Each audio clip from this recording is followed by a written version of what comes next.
Wheelchair-bound millionaire left alone at her wedding until a single dad asked, "Are you the one?" Before the story begins, let's make this personal. What brought you here today? A recommendation, curiosity, or maybe just the universe guiding you? The silk wedding dress felt heavier with each passing minute. Victoria Hartwell sat motionless in her custom wheelchair at the altar of St. Catherine's Cathedral, her perfectly manicured hands gripping the armrests as whispers filled the ornate space behind her. 27 years old, worth $38 million, and completely alone on what should have been the happiest day of her life. Mrs.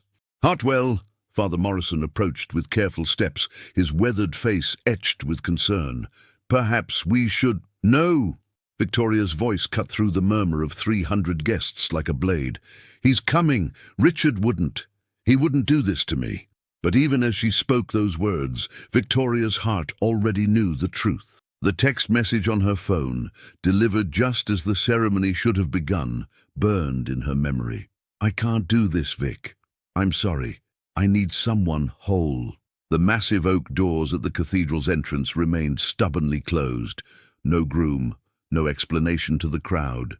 Just the suffocating weight of public humiliation pressing down on her shoulders like a lead blanket. Victoria had built Hartwell Industries from the ground up after her accident 3 years ago, transforming her father's failing construction company into a tech empire worth hundreds of millions.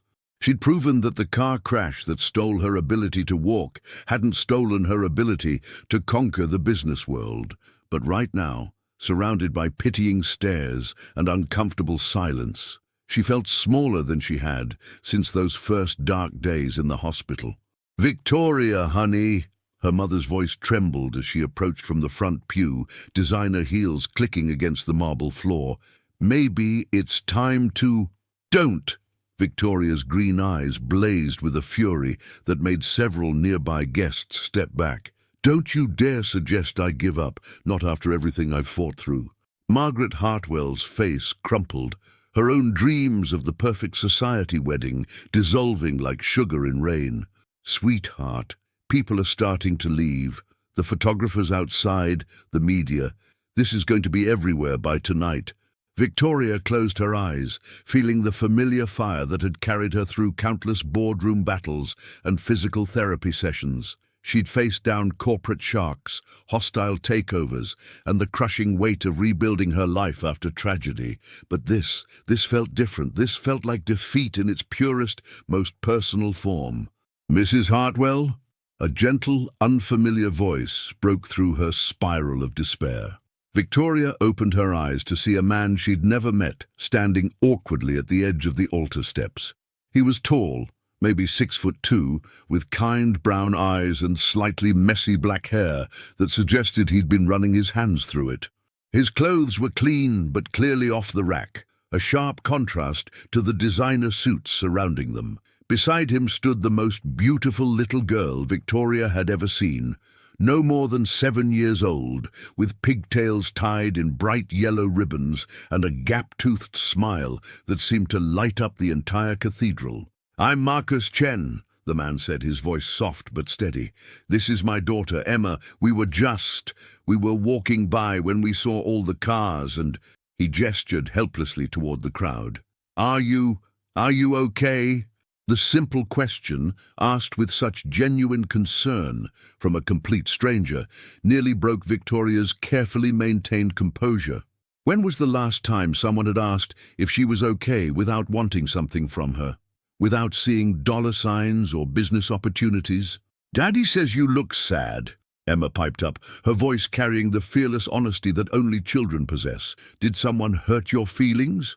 Victoria stared at this unexpected pair, feeling something shift inside her chest.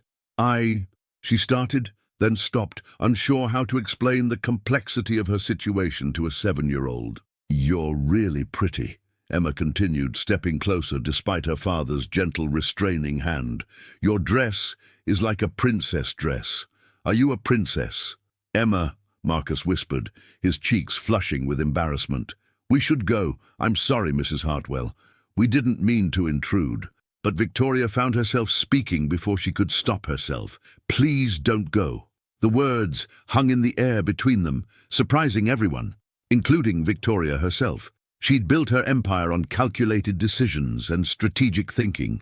This was neither. This was pure, desperate instinct. I mean, Victoria quickly tried to recover her composure.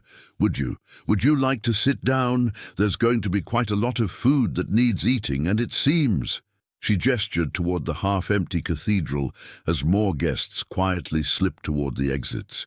It seems we might have some extra seats. Marcus hesitated, clearly torn between politeness and the obvious awkwardness of the situation, but Emma had no such reservations.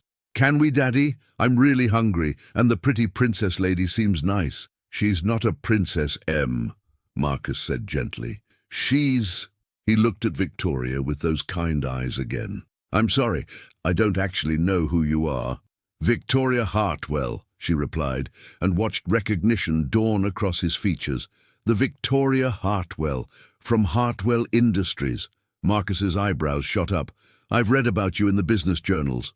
What you've accomplished building your company after." He caught himself, probably realizing he was about to mention her accident. "After my life fell apart the first time?" Victoria finished for him, surprised to find herself almost smiling. "Yes, well, it seems to be making quite a habit of that." Emma had grown bored with the adult conversation and was now examining Victoria's wheelchair with the fascination only a child could muster. "Does this hurt?" she asked, gently touching one of the wheels. "Emma!" Marcus looked mortified. "You can't just—" "It's okay," Victoria said, and meant it. "No, sweetie, it doesn't hurt. It just helps me get around, since my legs don't work the way they used to." "Oh," Emma nodded solemnly, then brightened. "My friend Jason has glasses because his eyes don't work right. Daddy says everyone needs different kinds of help sometimes." Victoria felt something warm unfold in her chest, a feeling she couldn't quite name. "Your daddy sounds very wise." Marcus shifted uncomfortably under her gaze. "I'm just a carpenter, Mrs. Hartwell. Not exactly in your usual social circle, I'd imagine." Before Victoria could respond, Father Morrison appeared at Marcus's elbow. "Excuse me, sir, but unless you're family or invited guests, I'm going to have to ask you to—" "They are invited," Victoria said firmly. "Mr. Chen and Emma are my guests." The priest looked confused but nodded and retreated. Marcus, however, looked even more bewildered. "Mrs. Hartwell, that's very kind, but we really shouldn't—" "Please," Victoria said, and something in her voice made him stop mid-sentence. "I know this is strange, and I know we don't know each other, but right now you and Emma are the only people in this entire cathedral who seem to see me as something other than a business opportunity or a spectacle or a—" She swallowed hard. "A broken thing that couldn't keep her groom from running away." Marcus's expression softened. "You're not broken." The simple statement, delivered with such quiet conviction, hit Victoria harder than any motivational speech or business strategy ever had.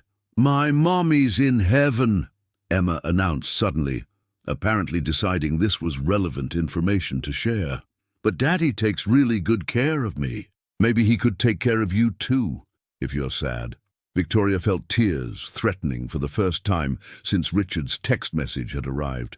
She looked at Marcus, who was staring at his daughter with a mixture of love and exasperation. "I'm sorry," he mouthed silently. "She doesn't really understand." "She understands perfectly," Victoria interrupted, "and she's right. I am sad. Sadder than I've been in a very long time." The cathedral around them continued to empty as guests made their polite excuses and hurried exits, but Victoria found she cared less and less about the spectacle with each passing moment. Here in front of her was something real, something uncomplicated by money or expectations or business deals. "Would you really like us to stay?" Marcus asked quietly.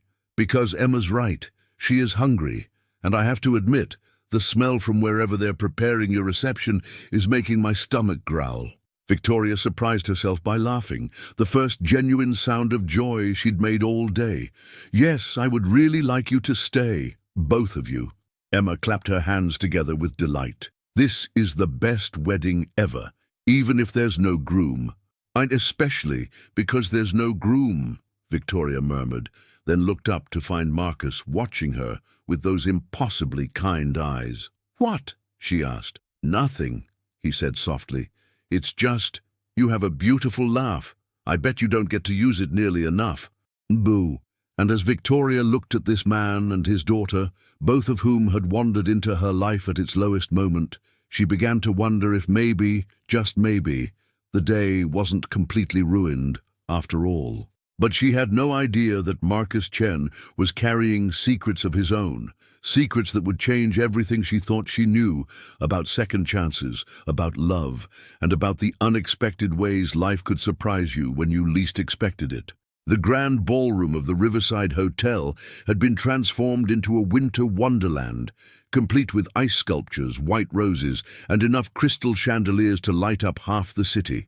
It should have been magical. Instead, it felt like a beautiful mausoleum, perfect and cold and utterly lifeless. Victoria wheeled herself through the catering entrance, avoiding the main doors, where photographers still lingered like vultures waiting for fresh carrion. Marcus and Emma followed close behind, both looking slightly overwhelmed by the opulence surrounding them. "Holy cow," Emma whispered, her eyes as wide as saucers as she took in the elaborate decorations. "It's like a real palace." "Language, Em?" Marcus murmured automatically, but his own expression mirrored his daughter's amazement. He'd clearly never seen anything quite like this level of extravagance. Victoria found herself seeing the ballroom through their eyes and felt a stab of embarrassment. The wedding had cost more than most people made in 5 years, closer to what Marcus probably made in 10, if she was being honest. Every detail had been perfect, from the imported Italian marble dance floor to the orchestra that was now packing up their instruments with confused efficiency. Mrs. Hartwell, the wedding coordinator, a sharp-faced woman named Patricia, approached with barely concealed panic. "We have 300 guests worth of food prepared, and the photographers are asking questions, and I don't know what to tell the band about the reception schedule." "Tell them we're having the reception," Victoria said calmly, "just with different guests." Patricia's perfectly penciled eyebrows shot toward her hairline. "I'm sorry, what?" "You heard me. We're having the reception. Mr. Chen, Emma, myself, and anyone else who'd like to stay and enjoy good food and music." Victoria gestured toward the elaborate spread being set up by the catering team. "It seems a shame to waste all this, don't you think? But Mrs. Hartwell, the media, your reputation, my reputation." Victoria's voice took on the steel edge that had cowed countless business rivals. "My reputation is that I don't give up, Patricia, that I find solutions when others see problems. Consider this problem-solving." Emma had wandered over to the massive wedding cake, 5 tiers of vanilla and raspberry with enough sugar flowers to stock a florist shop, and was staring at it with the reverence usually reserved for religious artifacts. "Can we really eat that whole cake?" she asked Marcus in a stage whisper that carried across half the ballroom. Marcus looked mortified. "Emma, you can't just assume." "Of course we can eat the cake," Victoria interrupted, rolling her chair closer to them. "That's what cake is for, isn't it? Besides, I have it on good authority that the chef makes excellent vanilla buttercream." "You do?" Emma asked, bouncing slightly on her toes. Victoria leaned in conspiratorially. "I taste-tested it myself last week. Quality control is very important in business." Emma giggled, and the sound echoed through the cavernous ballroom like wind chimes in a gentle breeze. It was the first purely happy sound the space had heard all day. "Mrs. Hartwell," Patricia tried again, "surely you want to consider how this will look in tomorrow's papers." "I know exactly how it will look," Victoria said firmly. "It will look like a woman who refused to let one man's cowardice ruin her day. Now please have the catering staff serve dinner for 3 and tell the string quartet they can play whatever they'd like. Something cheerful, preferably." Patricia hesitated, clearly torn between professional obligation and self-preservation, then nodded curtly and hurried away, already pulling out her phone to start damage control with the press. Marcus watched the interaction with obvious admiration. "You handle pressure well." "I've had practice," Victoria said dryly. "Besides," I learned a long time ago that you can either control a situation or let it control you. I prefer the former. Is that what you learned after your accident? The question slipped out before Marcus could stop himself, and he immediately looked stricken. I'm sorry, that was incredibly rude. It's fine, Victoria said, though her hands tightened slightly on her armrests. And yes, partially. The accident taught me a lot of things, like how quickly everything you think you can count on can disappear, and how the people who claim to love you sometimes don't love you as much as they love the idea of you. Emma, who had been quietly admiring a nearby ice sculpture of two swans, suddenly piped up. What kind of accident? Emma! Marcus looked horrified, but Victoria found herself wanting to answer. There was something about Emma's innocent curiosity that felt different from the carefully polite inquiries she usually received, or the invasive questions from reporters who saw her story as nothing more than clickbait. I was in a car accident, she said simply. A bad one. I was hurt very seriously, and the doctors had to work very hard to save my life, but they couldn't fix my legs. Emma nodded solemnly, processing this information with the gravity only children could bring to serious subjects. That must have made you really sad. It did make me really sad, Victoria agreed, for a long time. But you're not sad about it anymore? Victoria considered the question. Was she sad about it anymore? The easy answer was no. She'd built a successful life, learned to navigate the world differently, made peace with her new reality. But the truth was more complicated. Sometimes I'm still sad about it, she said honestly, but mostly I'm just me. This is who I am now, and I've learned to like who I am. I like who you are too, Emma announced with the matter-of-fact certainty of a child. You're nice, and you have pretty hair, and you talk to me like I'm a real person instead of just a little kid. Victoria felt that warm unfurling in her chest again. You are a real person, Emma. A very special one. The catering staff had begun setting up their dinner at a small table near the windows, overlooking the hotel's gardens. It was infinitely more intimate than the grand head table that had been prepared for the wedding party, and Victoria found she preferred it.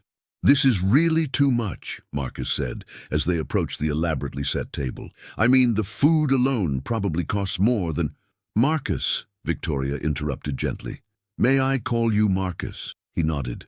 Marcus, I've learned that one of the few advantages of having more money than you know what to do with is being able to share experiences like this with people you actually want to spend time with. If you're uncomfortable, we can leave. But I hope you won't be uncomfortable just because of the expense. Marcus studied her face for a long moment, and Victoria found herself holding her breath, waiting for his response. Okay, he said finally, but only if you promise to tell me if Emma gets too Emma-ish. She doesn't have much experience with fancy settings. I don't have much experience with 7-year-olds, Victoria replied, so I think we're even. Dinner was a revelation. The food was exquisite. Locally sourced salmon, organic vegetables, artisanal bread that probably cost more per loaf than Marcus spent on groceries in a week. But what made the meal truly special was the conversation. Emma chatted easily about school, her best friend Madison, her teacher Mrs. Peterson who wore funny glasses, and her fish named Sir Bubbles who did tricks. Marcus talked about his work. He specialized in custom cabinetry and furniture restoration, and Victoria found herself genuinely fascinated by the craftsmanship he described. I work mostly with older pieces, he explained, cutting Emma's salmon into smaller pieces without breaking the flow of conversation. There's something about bringing life back to something people thought was beyond saving. It's satisfying, I guess. I can understand that, Victoria said quietly. There's a certain pride in proving that something everyone wrote off as broken can be made whole again. Their eyes met across the table, and Victoria felt a flutter of something she couldn't quite name. Understanding, maybe, or recognition. Like finding someone who spoke the same emotional language. Daddy fixed my dollhouse when Tommy Mitchell threw it down the stairs at school, Emma announced, apparently deciding this was relevant to the conversation. It was really, really broken, but Daddy made it even more beautiful than before. Did he now? Victoria smiled. Your daddy sounds like a very talented man. Marcus flushed slightly. It's just carpentry. Nothing like what you do. Running a whole company, making all those big decisions. Building something beautiful with your hands is just as valuable as building something with spreadsheets and business plans, Victoria said firmly. Maybe more valuable. At least your work brings joy directly into people's lives. Daddy made me a treehouse, Emma added proudly. It has windows and everything, and a rope ladder that I can climb all by myself. That sounds amazing, Victoria said, and she meant it. When was the last time she'd been excited about something as simple and pure as a treehouse? When was the last time anyone had built something just to make her happy? What about you? Marcus asked. What made you want to go into business? Victoria hesitated. The real answer was complicated. Part necessity after her father's company nearly collapsed following her accident. Part determination to prove she was still capable of anything. Part desperate need to feel useful and powerful in a world that suddenly seemed determined to treat her as fragile. I inherited my father's construction company when I was 24, she said, choosing the simplified version. It was struggling, old-fashioned, not keeping up with new technologies. I saw an opportunity to pivot into smart building systems, integrating technology with traditional construction to make buildings more efficient, more sustainable. And now you're worth millions, Marcus said, not accusingly, just stating a fact. 38 million, according to Forbes, Victoria confirmed, though honestly, most days it feels like funny money, numbers on a screen. The real satisfaction comes from the projects themselves, like the affordable housing complex we built in Oakland last year, or the school renovation in Detroit that cut their energy costs by 60%. Emma had finished eating and was now playing with the sugar flowers from her slice of cake, creating elaborate stories about flower princesses and brave knights. Victoria found herself watching the little girl's imagination at work, feeling something she rarely experienced anymore, pure, uncomplicated joy. She's wonderful, Victoria said quietly to Marcus. She's everything good in my world, he replied, and something in his voice made Victoria look at him more closely. There was love there, certainly, but also a kind of fierce protectiveness that spoke to deeper concerns. And something else. A shadow that passed across his features so quickly she almost missed it. Marcus, she said carefully, can I ask about Emma's mother? The question hung in the air between them, and Victoria immediately regretted asking. It was too personal, too soon, too... She died when Emma was 3, Marcus said quietly. Cancer, lymphoma. It was very fast. I'm so sorry. Sarah was. Marcus paused, seeming to choose his words carefully. She was the best person I've ever known. Patient, kind, funny. She would have loved meeting you tonight. What makes you say that? Marcus smiled, but there was sadness in it. She always said I needed to meet more people who weren't afraid of hard work or complicated situations. She would have admired how you handled today. Victoria felt a strange pang at the mention of this woman she'd never meet. Part sympathy, part something that felt uncomfortably like jealousy, which was ridiculous. She'd known Marcus for all of 3 hours. It must be difficult, she said, raising Emma alone. The hardest part isn't the practical stuff, the cooking, the scheduling, the parent-teacher conferences. It's knowing that no matter how much I love her, I can't be everything she needs. I can't be her mother. Emma looked up from her sugar flower kingdom. What are you talking about? Nothing, sweetheart, Marcus said quickly, just grown-up conversation. Are you talking about Mommy? Emma asked with that unsettling perceptiveness children sometimes displayed. Marcus hesitated. A little bit. Emma nodded solemnly, then looked at Victoria. My mommy was really, really beautiful, and she made the best pancakes in the whole world, and she used to sing to me every night before bed, but she got really sick, and now she lives in heaven. She sounds like she was very special, Victoria said softly. She was, but Daddy takes good care of me now. And maybe, Emma paused, studying Victoria with those bright, innocent eyes, maybe you could be our friend, since you don't have anybody to take care of you either. The words hit Victoria like a physical blow out of the mouths of babes. She was $37 million worth of successful, and a 7-year-old had just summed up the fundamental loneliness of her existence in one simple sentence. "Emma," Marcus said gently, "you can't just—" "I'd like that very much," Victoria interrupted, surprising all three of them. "I'd like to be your friend." Emma beamed, and Marcus looked at Victoria with something that might have been gratitude mixed with wonder. They sat in comfortable silence for a moment, watching Emma construct elaborate architectural marvels out of cake crumbs and flower petals. The string quartet had begun playing something soft and melodic, and the evening light, streaming through the tall windows, painted everything in shades of gold and amber. "This is nice," Emma announced suddenly. "Better than a real wedding, probably." "Why do you say that?" Victoria asked. "Because real weddings are all fancy and scary, and everyone has to be perfect. But this is just us being friends and eating cake, and nobody's worried about anything." Victoria exchanged a look with Marcus over Emma's head. The child had inadvertently touched on something profound.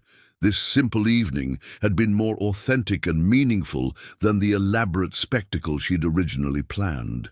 "You know what, Emma?" Victoria said. "I think you might be right." But even as she spoke those words, Victoria couldn't shake the feeling that there were still secrets hovering just beneath the surface of this perfect evening. Something about the way Marcus sometimes looked at Emma when he thought no one was watching. Something about the careful way he'd spoken about his late wife. She pushed the thoughts away. Tomorrow would bring complications enough. Tonight, she was content to sit in this bubble of unexpected companionship, watching a little girl turn cake crumbs into castles and pretending that life could always be this simple.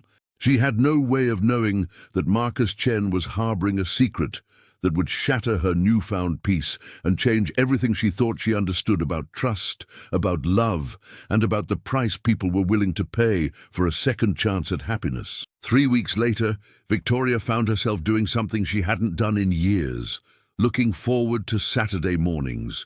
Not because of board meetings or business deals or the satisfaction of conquering another corporate challenge, but because Saturdays meant Emma. It had started innocently enough, a follow-up coffee meeting with Marcus to thank him again for their kindness at the wedding that wasn't. But Emma had been sick with a cold, and Marcus couldn't find a babysitter, so Victoria had suggested they meet at his house instead. The modest 2-bedroom craftsman in Berkeley was a world away from Victoria's Marin County estate, but it felt more like home than anywhere she'd lived in years. The furniture was clearly handmade, Marcus's work, she assumed, and everything was warm and lived in and comfortable. Emma's artwork covered the refrigerator. Her toys were scattered in organized chaos throughout the living room, and the whole place smelled like coffee and cinnamon and something indefinably comforting. Now Victoria spent every Saturday afternoon there, ostensibly helping Emma with her reading homework, but really just soaking up the domestic warmth she'd never realized she was missing. "Miss Victoria, listen to this word," Emma called from her perch on the living room floor, surrounded by picture books and crayons. "Constitution. Constitution. That's a really big word for a first-grade book." "That is a big word," Victoria agreed, maneuvering her wheelchair closer to where Emma was sprawled on her stomach, legs kicking in the air. "Do you know what it means?" "It's like the rules for America? Very close. It's the most important set of rules for our country, the ones that tell us how our government should work." Emma nodded seriously, then returned to her coloring with the intense concentration only children could bring to such tasks. Victoria watched her work, marveling at how natural this felt. She'd never thought much about children before her accident, and afterward she'd assumed that chapter of her life was permanently closed. Richard had certainly never been interested in kids, but Emma was different. She was smart and funny and completely unimpressed by Victoria's money or business success. She cared that Victoria listened when she talked about her day, that she helped with homework, that she always remembered which stories they'd read together the week before. "Victoria," Marcus's voice called from the kitchen, where he was preparing his famous Saturday afternoon grilled cheese sandwiches. "Can you come here for a minute?" Victoria rolled her chair into the bright, cheerful kitchen, where Marcus was standing at the counter with his back to her, shoulders tense in a way that made her immediately alert. "What's wrong?" Marcus turned, holding a sheet of official-looking letterhead. His face was pale, and his hands were shaking slightly. "I got a letter yesterday," he said quietly, "from Sarah's family, her parents." Victoria felt ice forming in her stomach. "What kind of letter?" "They want custody of Emma." The words hung in the air like a death sentence. Victoria stared at Marcus, trying to process what he'd just said. "They can't," she said finally. "You're her father. They claim I'm not providing a stable enough environment, that a single father working construction jobs can't give Emma the advantages she deserves." Marcus's voice was bitter with exhaustion. "They have lawyers, Victoria. Expensive ones. And they're not wrong about the money. I can barely afford Emma's school supplies, let alone college funds or dance classes or all the things Sarah would have wanted for her." Victoria felt fury rising in her chest, the same protective rage that had powered her through every business battle, every hostile takeover attempt, every condescending comment from men who thought her accident made her weak. "This is ridiculous," she said firmly. "Emma adores you. Anyone can see that. You're a wonderful father." "Am I?" Marcus sat down heavily at the small kitchen table, suddenly looking years older than his 35 years.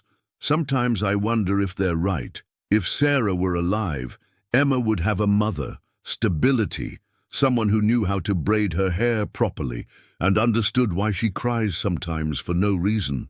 Marcus, look at me." He raised his eyes reluctantly. "Emma doesn't need perfect parents. She needs parents who love her, and you love her more than life itself. Anyone can see that. Love doesn't pay for college tuition. No, but it pays for everything that matters more." Victoria reached across the table and covered his hand with hers. "How long do you have before the custody hearing?" 6 weeks. They filed the paperwork 3 days ago." Marcus pulled out another sheet of paper, a legal summons that made Victoria's blood pressure spike just looking at it. "What do you know about their lawyers?" "They hired Morrison, Beck and Associates. Sarah's father has connections at their firm." Victoria knew Morrison, Beck. They were sharks, expensive, ruthless, and very good at what they did. They'd tried to poach several of her clients over the years, and she'd made a point of learning everything she could about their tactics. "Marcus," she said carefully, "have you thought about getting your own lawyer?" His laugh was hollow. "With what money? I've got maybe $3,000 in savings, and most of that needs to go toward fixing the truck before it dies completely." Victoria felt her mind shifting into strategic mode, the same focused clarity that had carried her through countless business crises. This was a problem that needed solving, and she was very good at solving problems. "What if I helped?" Marcus went very still. "Helped how? I know lawyers, good ones. I could—" "No." Marcus pulled his hand away from hers. "Absolutely not. Marcus, be reasonable." "I am being reasonable. I won't take your money, Victoria. I can't." "Why not?" "Because—" Marcus stood up abruptly, running his hands through his hair. "Because this isn't your problem. Because I won't be someone else who takes advantage of your generosity. Because Emma and I have to be able to stand on our own." Victoria stared at him, recognizing the stubborn pride in his voice, the same pride that had driven her to rebuild her life after the accident without accepting anyone's pity or help. "And because," Marcus continued more quietly, "I can't risk Emma getting attached to something that might disappear." The words hit Victoria like a slap. "Is that what you think this is? Some kind of charity project I'll get bored with?" "I don't know what this is," Marcus said honestly. 3 weeks ago, you were a stranger at a wedding. Now you're here every Saturday, and Emma talks about you constantly, and I—" He stopped himself. "You what?" Marcus looked at her for a long moment, and Victoria saw something in his eyes that made her breath catch. "I'm starting to care about you too much to risk losing you," he said quietly. The admission hung in the air between them, changing everything and nothing all at once. Victoria felt her heart doing something complicated and unfamiliar, a flutter of hope mixed with terror. "You're not going to lose me," she said softly. "You don't know that. People leave, Victoria. They get sick, they die. They decide they want someone." Less complicated. Like Richard, Victoria realized. Marcus was afraid she'd abandon them the way her fiancé had abandoned her. Before she could respond, Emma's voice called from the living room. "Daddy! Miss Victoria! I finished my constitution coloring. Come see!" Marcus and Victoria looked at each other, the moment suspended between them like a soap bubble, beautiful and fragile, and likely to burst at the slightest disturbance. "We should go look at her picture," Victoria said finally. "Yeah," Marcus agreed. "We should." But as they made their way back to the living room, Victoria's mind was racing. She watched Emma proudly display her patriotic masterpiece, a slightly lopsided American flag with purple stripes and an orange star-spangled banner, and felt something fierce and protective rise up in her chest. This little girl was not going to be torn away from the father who adored her just because some wealthy grandparents thought money was more important than love. And Marcus Chen was not going to face this battle alone, whether his pride liked it or not. "It's beautiful, sweetheart," Victoria said, examining Emma's artwork with appropriate reverence. "Tell me about why you chose purple for the stripes." As Emma launched into an elaborate explanation involving her favorite crayon and the superior aesthetic qualities of purple over boring old red, Victoria caught Marcus watching them both with an expression that was equal parts love and heartbreak. She made her decision in that moment. Marcus's pride be damned. She wasn't going to let this family be destroyed, not when she finally had the power to prevent it. But Victoria had no idea that her determination to save Marcus and Emma would lead her to uncover a truth so devastating it would shake the very foundation of everything she thought she knew about the man she was falling in love with. The secret Marcus had been carrying since the day they met wasn't just about his late wife, it was about Emma herself, and when Victoria finally learned the truth, it would force her to question everything she believed about family, love, and the lengths people would go to protect the children they cherished. The custody battle ahead was nothing compared to the revelation waiting in the shadows. And when that truth finally came to light, Victoria would have to decide if some secrets were too big to forgive, even when they came from a place of desperate love. Victoria sat in her home office at midnight, surrounded by legal documents and empty coffee cups, her laptop screen casting blue shadows across the polished mahogany desk. She'd spent the last 4 hours researching Morrison, Beck and Associates, building psychological profiles of their key attorneys, and mapping out a strategy that would have impressed her most ruthless business competitors. The Hartwell estate was silent around her, 37 rooms of pristine elegance that suddenly felt more like a mausoleum than a home. Through the floor-to-ceiling windows, she could see the manicured gardens rolling down toward the bay, lit by strategically placed landscape lighting that probably cost more than Marcus made in 6 months. The contrast wasn't lost on her. Here she sat in her ivory tower, plotting legal maneuvers with unlimited resources, while Marcus was probably lying awake in his modest Berkeley home, staring at the ceiling and wondering how to protect his daughter with $3,000 and sheer determination. Her phone buzzed. A text from her assistant. "NYT wants comment on wedding story. Forbes calling about business impact. CNN requesting interview." Victoria deleted the message without responding. Let them speculate. She had more important battles to fight. She pulled up the Morrison, Beck website again, studying the partner profiles. James Morrison himself would probably take the case. He specialized in high-profile custody disputes and had a reputation for playing dirty when necessary. He'd try to paint Marcus as an unfit father, question his financial stability, maybe even dig into his past looking for ammunition, which meant Victoria needed to dig first. She opened a new browser window and began searching for everything she could find about Marcus Chen. It felt invasive, wrong somehow, but she told herself it was necessary.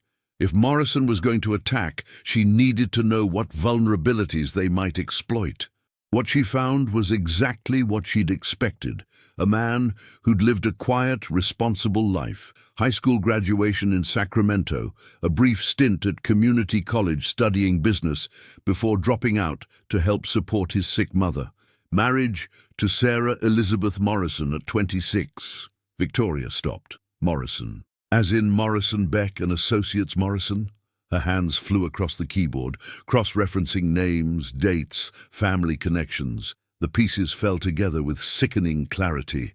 Sarah Morrison Chen hadn't just been Marcus's beloved wife. She'd been James Morrison's daughter. Victoria leaned back in her wheelchair, mind racing. This changed everything. The custody battle wasn't just about Emma's welfare. It was personal. James Morrison wasn't just representing clients.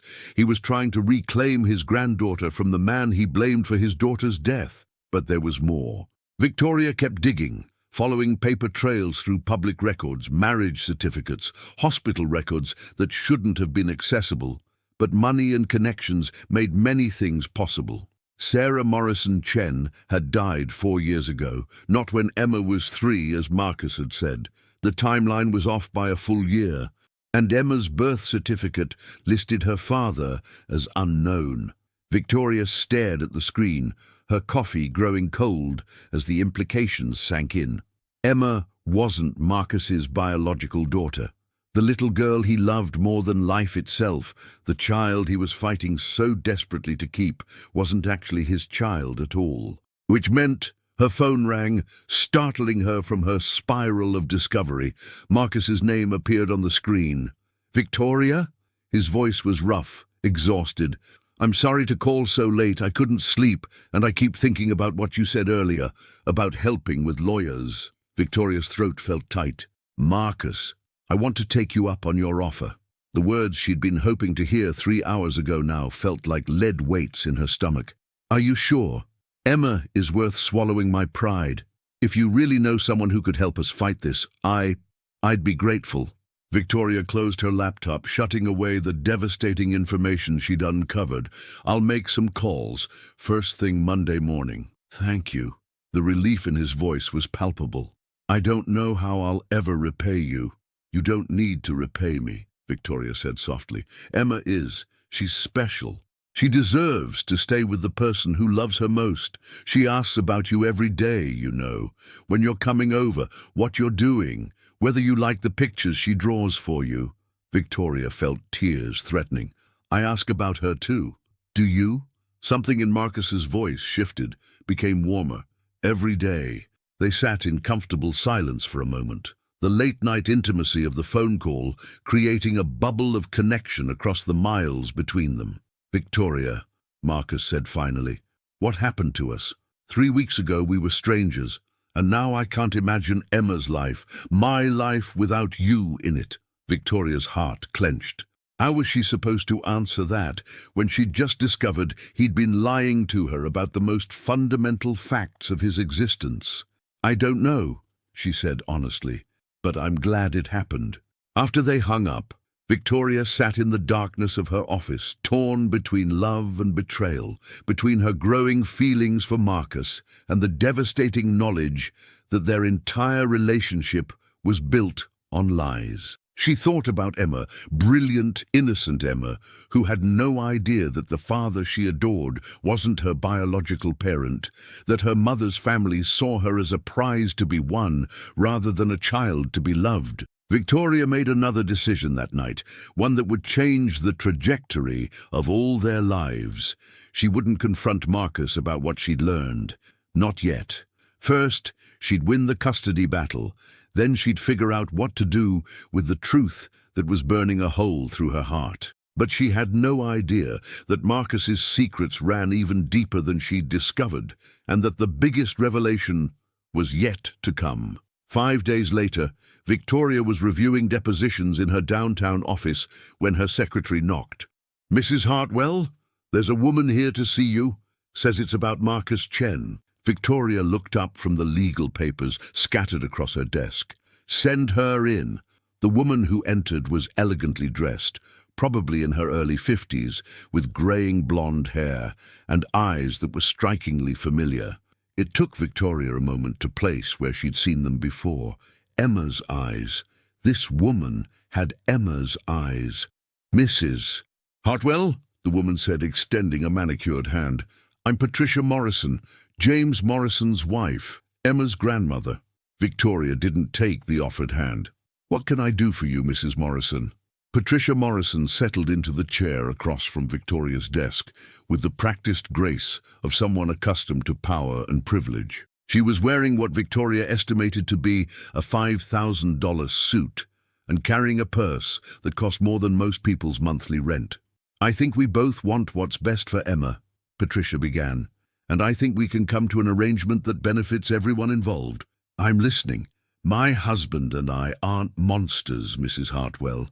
We don't want to hurt Emma, but she's our only connection to our daughter, and we believe she deserves better than what Marcus Chen can provide. Marcus loves Emma. Marcus Chen is not Emma's father." The words hung in the air between them like a gauntlet thrown down. Patricia Morrison's smile was sharp and knowing. "You know," Patricia continued, "I can see it in your face. You've done your research." Victoria kept her expression carefully neutral, but her mind was racing. How much did this woman know about what Victoria had discovered? "Emma is our daughter's child," Patricia continued. "Sarah made poor choices in her final years.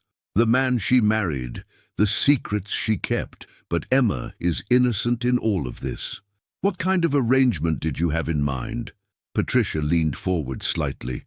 "Generous visitation rights for Marcus, full college fund for Emma, a trust fund that ensures she'll never want for anything.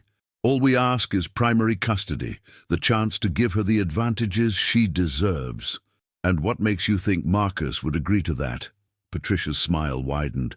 "Because if he doesn't, we're prepared to reveal some very uncomfortable truths about how he came to be raising Emma in the first place." Ice water flooded Victoria's veins. "What kind of truths?" "Did you know that Marcus Chen has no legal claim to Emma whatsoever, that my daughter never legally established paternity, that he essentially stole a child who wasn't his and has been living a lie for 4 years? Victoria felt the world tilt beneath her. "That's impossible. He's on her birth certificate. As Sarah's husband, yes, but not as Emma's biological father. There's a significant difference, legally speaking." "Who is Emma's biological father?" Patricia's expression darkened. "A man who has no interest in fatherhood and never will. Sarah refused to tell us his name, even on her deathbed. But she did tell us something else, something that changes everything about this custody battle." Victoria waited, dreading whatever was coming next. "Sarah told us that Marcus knew from the beginning that Emma wasn't his child. She told us that he married her specifically to give Emma a father, a noble gesture perhaps, but hardly the foundation for a legitimate parental relationship. The pieces were falling into place with horrible clarity. Sarah, pregnant and alone. Marcus, probably in love with her, willing to step up and claim a child who wasn't his. A marriage born of necessity rather than romance." "You're lying," Victoria said, but even as she spoke the words, she knew Patricia Morrison was telling the truth. "Am I? Ask yourself this, Mrs. Hartwell. Why has Marcus never mentioned Emma's real father? Why has he been so vague about the timeline of his marriage to Sarah? Why does a man with no biological or legal claim to a child fight so desperately to keep her?" Victoria felt sick. "Because he loves her." "Love isn't enough, Mrs. Hartwell. Not in a court of law." Patricia stood, smoothing her skirt with practiced efficiency. "We're not unreasonable people. Marcus can be part of Emma's life. But she belongs with family. Real family. People who can give her everything she needs. Emma needs her father. Emma needs stability, education, opportunities. We can provide all of those things." Patricia paused at the door. "Think about it, Mrs. Hartwell. You seem like a reasonable woman. Surely you can see that this custody battle is futile. Marcus has no legal standing, no biological claim, and now that the truth is coming out, no moral authority either. After Patricia Morrison left, Victoria sat alone in her office, feeling like her world had cracked open.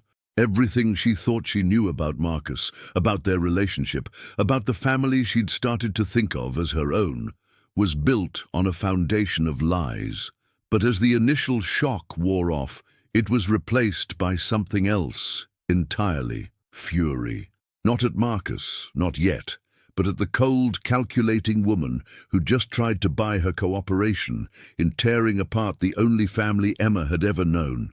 Patricia Morrison might have money and lawyers and legal technicalities on her side, but she didn't have the one thing that mattered most: Emma's love. Victoria reached for her phone and dialed her lawyer's direct line.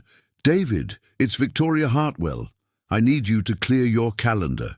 We're going to war." But even as she began planning their legal strategy, Victoria knew that the real battle wasn't going to be fought in courtrooms or conference rooms.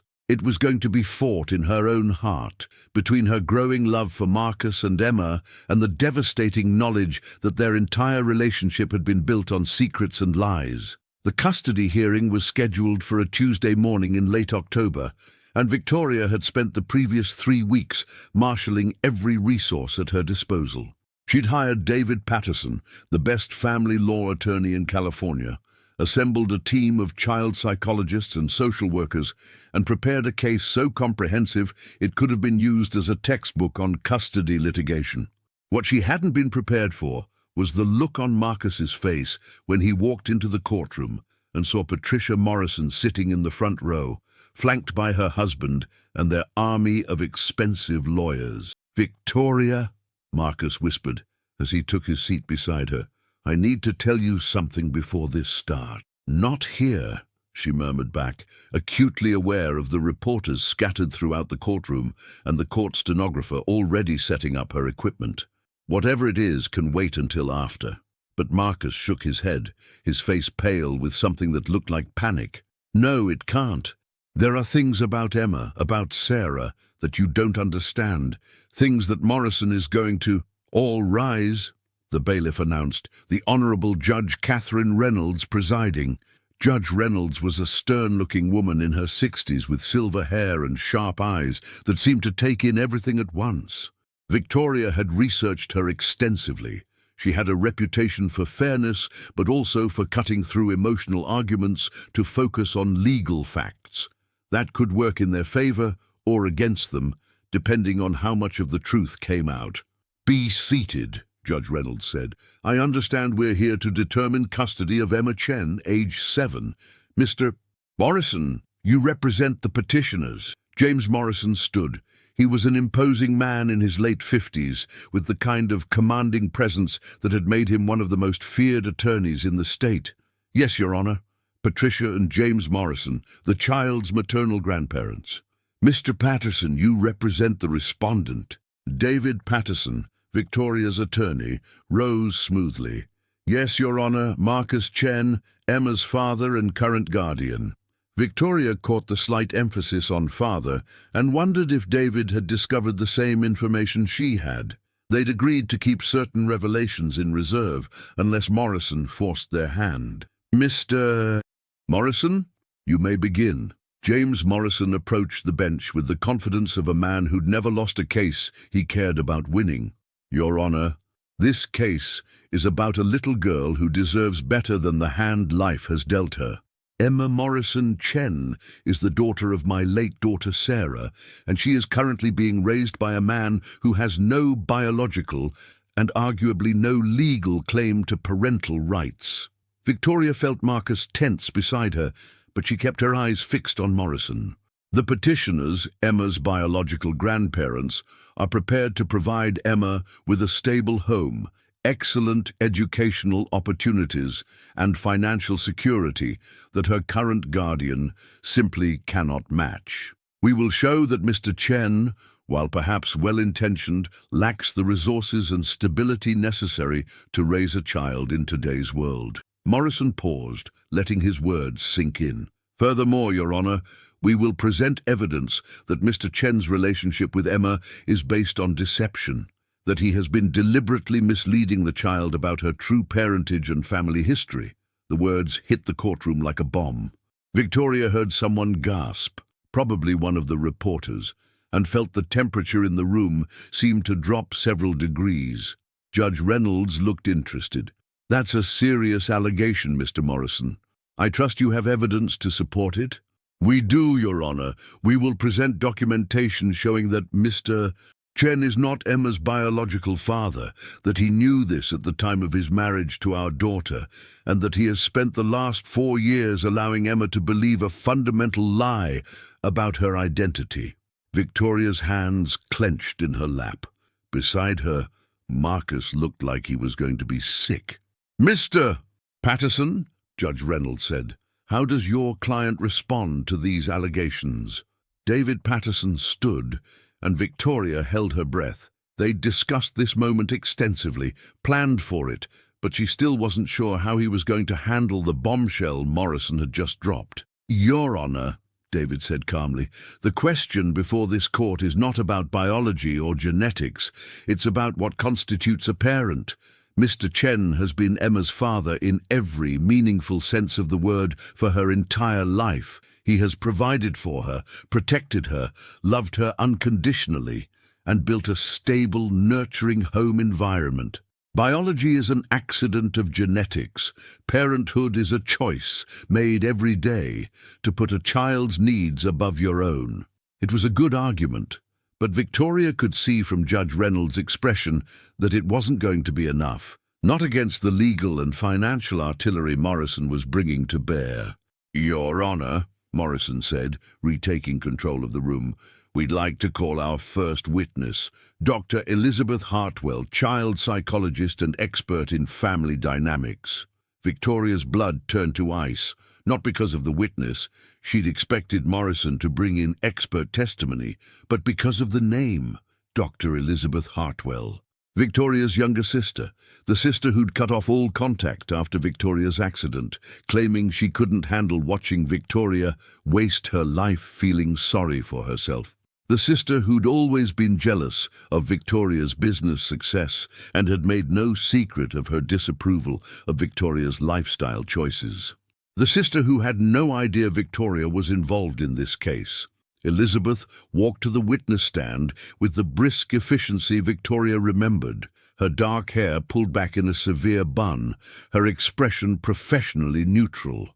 She looked older than her 32 years, harder somehow, and when her eyes briefly met Victoria's across the courtroom, there was no recognition, only cold professional assessment. "Dr. Hartwell," Morrison began, "please state your credentials for the court."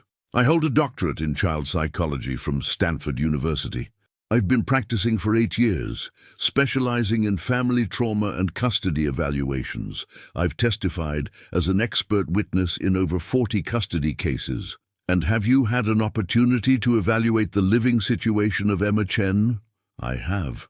I conducted extensive interviews with the child, observed her interactions with both Mr. Chen and my clients, and reviewed her school records and medical history." Victoria felt sick. Elizabeth had met Emma, had evaluated her like a case study, reduced her bright spirit and infectious laugh to clinical observations and professional recommendations. "What are your findings, Dr. Hartwell?"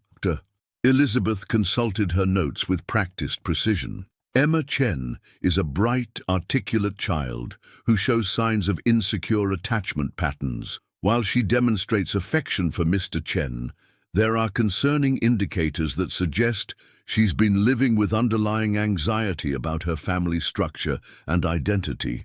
"Can you elaborate on these concerning indicators?" "Emma frequently asks questions about her mother that Mr. Chen appears uncomfortable answering.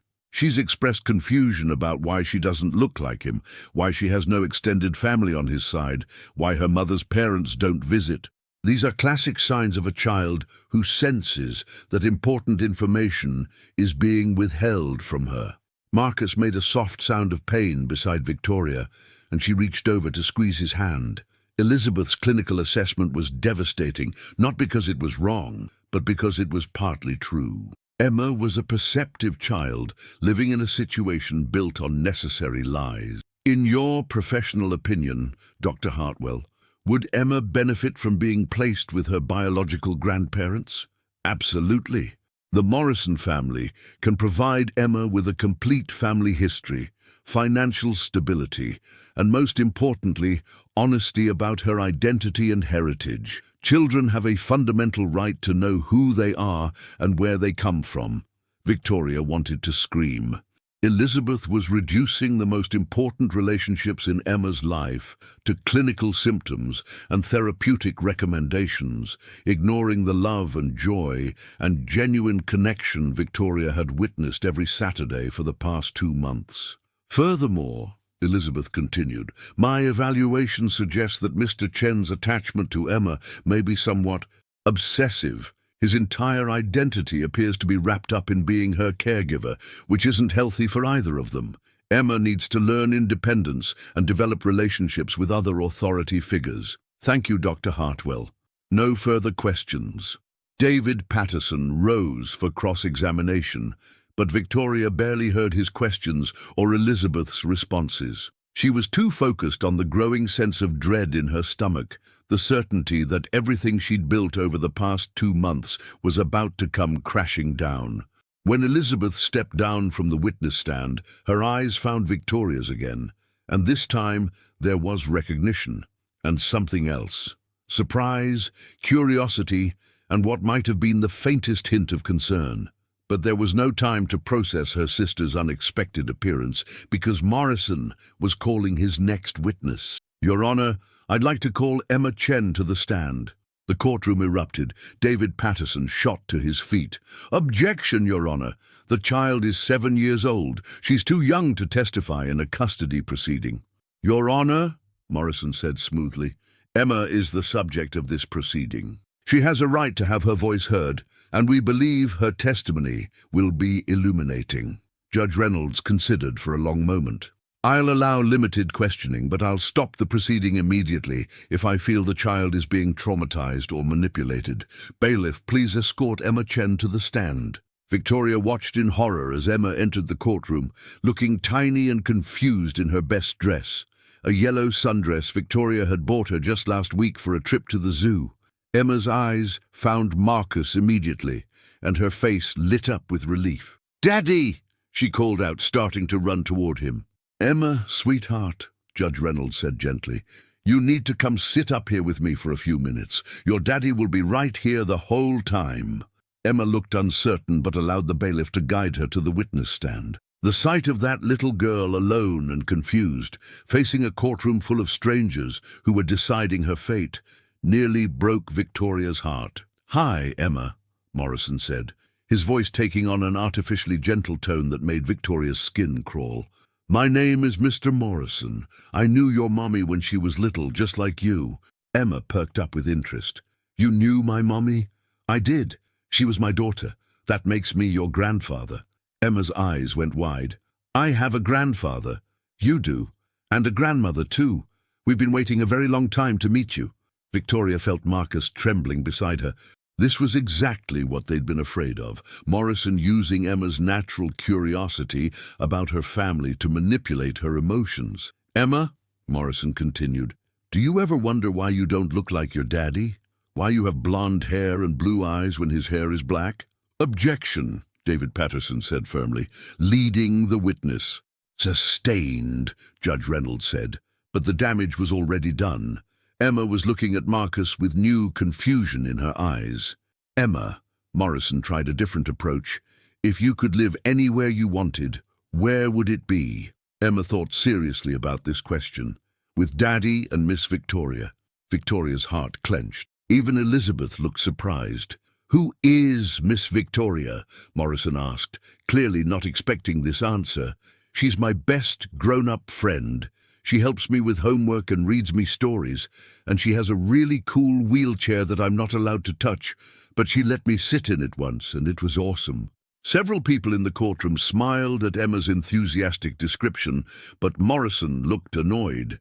This wasn't going according to his script. Emma, wouldn't you like to live in a big house with lots of toys and go to the best schools? Emma shrugged. I like my house, and my school is fine. Mrs. Peterson says I'm the best reader in my class. Morrison was clearly struggling to regain control of the narrative. "But Emma, what if I told you that your daddy isn't really your daddy, that your real family has been looking for you?" The question hit the courtroom like a physical blow. Emma's face crumpled with confusion and hurt. "That's not true," she said, her voice small and scared. "Daddy is my daddy." "Emma," Morrison pressed on, ignoring the warning look from Judge Reynolds, "your mommy had secrets she didn't tell you, important secrets about who your real father is." "Stop it!" Emma suddenly shouted, tears streaming down her face. "Daddy is my real daddy. He takes care of me and loves me and reads me stories and makes me pancakes. You're lying." Judge Reynolds stood abruptly. "That's enough, Mr. Morrison. This examination is over." But the damage was done. Emma was sobbing uncontrollably, calling for Marcus, who looked like he wanted to murder someone. Victoria felt rage boiling up inside her. Rage at Morrison for traumatizing a 7-year-old. Rage at Elizabeth for her cold clinical assessment. Rage at a system that could put a child through this kind of ordeal. As the bailiff gently escorted Emma from the courtroom, she broke away and ran straight to Marcus, burying her face against his chest. "Daddy, why did that man say those things? Why did he say you're not my real daddy?" Marcus held his daughter because she was his daughter, Victoria realized, in every way that mattered, and looked across the courtroom with an expression that would have terrified anyone with a functioning conscience. "Because some people don't understand that love makes families, sweetheart. Not blood or genetics or pieces of paper. Love." And in that moment, Victoria finally understood what she had to do. She was going to destroy James Morrison and his cold, calculating family. She was going to use every resource at her disposal, every connection she'd built, every favor she was owed, to make sure Emma never had to face a courtroom again. But first, she was going to have to confront Marcus about the secrets he'd been keeping, because the biggest revelation was still to come. And when the truth finally emerged, it would change everything she thought she knew about love, loyalty, and the prices people were willing to pay for the children they cherished. Victoria found Marcus sitting alone in his truck outside the courthouse, his head in his hands, shoulders shaking with silent sobs. Emma was inside with David Patterson and a victim's advocate, getting the support she needed after Morrison's brutal questioning. Victoria maneuvered her wheelchair to the passenger side of the truck and knocked on the window. Marcus looked up, his eyes red-rimmed and devastated. "We need to talk," Victoria said. Marcus nodded and climbed out of the truck, walking around to lean against the side where she could see his face. The October afternoon was crisp and clear, but Victoria felt cold all the way through. "I know," she said simply. Marcus went very still. "Know what?" "I know Emma isn't your biological daughter. I know Sarah was James Morrison's daughter. I know you married her when she was pregnant with another man's child." Victoria's voice was steady, but her heart was breaking with each word. "What I don't know is why you didn't trust me enough to tell me the truth." Marcus closed his eyes, leaning back against the truck. "How long have you known?" 3 weeks. 3 weeks? Marcus's eyes snapped open. "You've known for 3 weeks and you didn't say anything?" "I was waiting for you to tell me yourself." Victoria's voice cracked slightly. "I kept thinking that surely the man I was falling in love with would trust me enough to share the truth about the most important thing in his life." The word love hung in the air between them like a bridge neither was sure they could cross. "I wanted to tell you," Marcus said quietly. "Every day I wanted to tell you. But I was terrified that if you knew the truth, you'd see me the way everyone else does, as a man who stole someone else's child. Is that what you did? Steal her?" Marcus was quiet for so long that Victoria began to wonder if he was going to answer at all. "Sarah showed up at my apartment 4 years ago," he said finally. 7 months pregnant, terrified, broke. She'd been living in Sacramento with Emma's biological father, a married man who wanted nothing to do with her or the baby once his wife found out about the affair. Victoria felt her heart sink. Another layer of tragedy in an already complicated story. Sarah's parents had cut her off when they found out she was pregnant. She had nowhere to go, no money, no support system. She was sleeping in her car when she found me. How did she find you? We dated briefly in college, before she transferred to Berkeley. Nothing serious, but we'd stayed in touch occasionally. I was probably the only person she knew who might help her without judging her. Victoria waited, sensing there was more to the story. I was in love with her, Marcus admitted. I'd been in love with her since college, though she never saw me as anything more than a friend. When she showed up pregnant and scared, I saw it as, God, this sounds terrible. I saw it as my chance. Your chance to what? To be the man she needed. To prove that I could take care of her and her baby, that we could be a family. Marcus ran his hands through his hair. I proposed to her 3 days after she arrived. Victoria felt a stab of something that might have been jealousy, and she said yes. She said yes, but not for the reasons I wanted.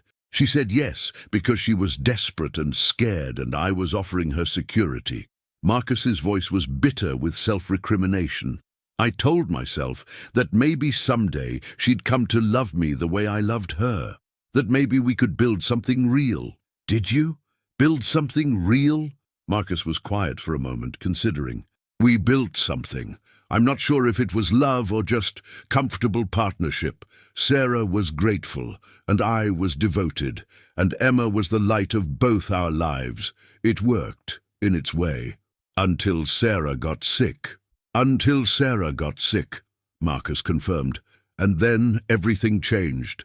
Victoria waited, sensing that this was where the real secret lay. When Sarah was diagnosed, she became obsessed with making sure Emma would be taken care of if something happened to her. She wanted to contact Emma's biological father, try to establish some legal framework for his involvement. Victoria's blood chilled. Did she? She tried. She called him, wrote letters, even drove to his house once.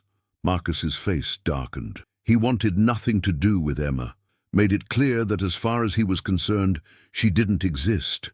That if Sarah or anyone else tried to cause problems for his family, he'd make sure they regretted it. So Sarah gave up. Sarah got angry. Angrier than I'd ever seen her. She started talking about her parents, about how they'd disowned her when she needed them most, about how the only person who'd ever truly cared about Emma was me. Marcus paused, and Victoria could see him struggling with whatever came next. 3 days before Sarah died, she called her father, James Morrison. She told him she was sick, that she was dying, and that she wanted to reconcile. What did he say? He hung up on her. Victoria felt sick. The cold, calculating man who'd terrorized Emma in the courtroom had hung up on his own dying daughter. Sarah made a decision that night, Marcus continued. She made me promise something that I've regretted every day since. What kind of promise? Marcus looked directly at Victoria for the first time since they'd started talking. She made me promise that I would never let her parents have Emma. That I would do whatever it took, lie, cheat, steal, disappear, to keep Emma away from people who would see her as a prize to be won rather than a child to be loved. The pieces were finally falling into place. So you let them think you were Emma's biological father. It wasn't hard. We'd been married when Emma was born, and I was on her birth certificate as the father. Legally, I was her father. The only people who knew the truth were Sarah and me, and Emma's biological father, who had made it very clear he wanted no part of her life. Victoria processed this information, trying to reconcile it with everything she thought she knew about the custody battle. Marcus, she said carefully, there's something else you need to know. Patricia Morrison came to see me 2 weeks ago. Marcus's face went white. What did she say? She offered me a deal. Generous visitation for you, college fund for Emma, trust fund for her future, all in exchange for letting them have primary custody. And I told her to go to hell. Victoria's voice was fierce. Not in those words, but the sentiment was clear. Marcus stared at her. Why? Because Emma belongs with you. Because you're the only father she's ever known. Because love matters more than blood, or money, or legal technicalities.